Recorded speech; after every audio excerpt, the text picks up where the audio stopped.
देवास में कांग्रेस द्वारा स्थानीय सायाजी द्वार पर दतिया उपचुनाव में पार्टी की जीत का जश्न देखने को मिला।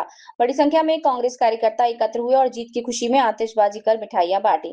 कांग्रेस शहर अध्यक्ष प्रयास गौतम ने कहा कि दतिया की जीत केवल एक सीट की जीत नहीं बल्कि प्रदेश में बदलाव की शुरुआत है। उन्होंने दावा किया कि वर्ष 2029 में कांग्रेस पूर्ण बहुमत के साथ प्रदेश में सरकार बनाएगी। वहीं कांग्रेस के पूर्व प्रदेश महामंत्री प्रदीप चौधरी ने इस जीत का श्रेय प्रदेश अध्यक्ष जीतू पटवारी के नेतृत्व और जनता के समर्थन को दिया।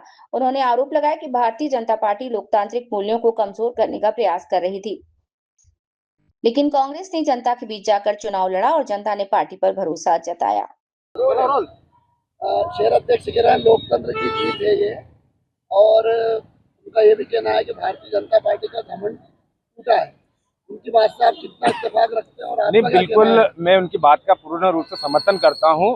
जिस प्रकार से आज पूरे देश के अंदर लोकतांत्रिक मूल्यों की जो हत्या भारतीय जनता पार्टी कर रही थी और चुनाव आयोग को हथियार बनाकर जिस प्रकार चुनाव लड़ती थी, निश्चित तौर पर हमारी प्रदेश कांग्रेस कमेटी के अध्यक्ष जीतू पटवारी जी के नेतृत्व में ये एकदम दबाव बनाकर जिससे चुनाव लड़ा गया और जनता के बीच में जनता का सही मूल्य, सही वोट मशीन तक पहुंचने का जो उन्होंने एक मास्टर प्लान बनाया और उस हिसाब से चुनाव हुए, तो निश्चित तौर पर जनता का रुझान सत्ता पक्ष के विपरीत ये देखने को मिला। और ये जो आज किसान, व्यापारी वर्ग या हम कहें जैन जी वर्ग, हर वर्ग तो परेशान है। कहीं ना कहीं उस वर्ग ने अपनी बटन जो दबाया है और निश्चित तौर पर सही मायने में ईवीएम का काम हुआ है। ये कुछ कांग्रेसी कह रहे हैं कि ये 2028 के चुनाव का रिहर्सल था और अब ये आहट है जीत की कांग्रेस की। निश्चित तौर पर हर एक कांग्रेस कार्यकर्ता का उत्साह बढ़ा है।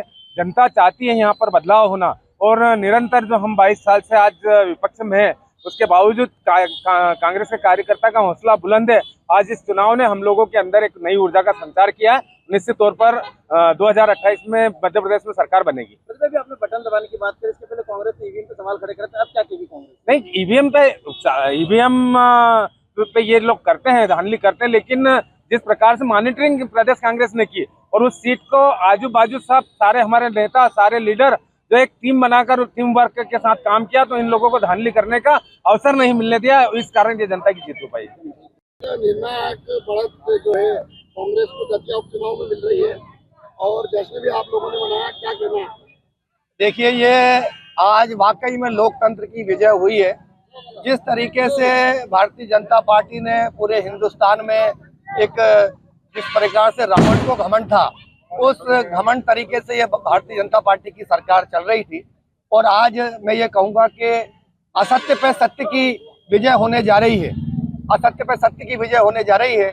और जनता ने ये बता दिया कि जिस तरीके से दिल्ली में नीट परीक्षा को लेके इन्होंने युवाओं के ऊपर, बच्चों के ऊपर अत्याचार करा था और तरह तरह से ये एक तरफ वोटों की चोरी कर रहे थे, व्यापम का एक चोरी वाला कांड था, चंदा चोरी एक कांड था, इन सब बातों को लेके जनता परेशान थी, किसान त्रस्त था। आज ये वाकई सच्चे अर्थों में संविधान की जीत हुई है, लोकतंत्र की जीत हुई है और उस सत्य की विजय हुई है, नौजवानों की जीत हुई है।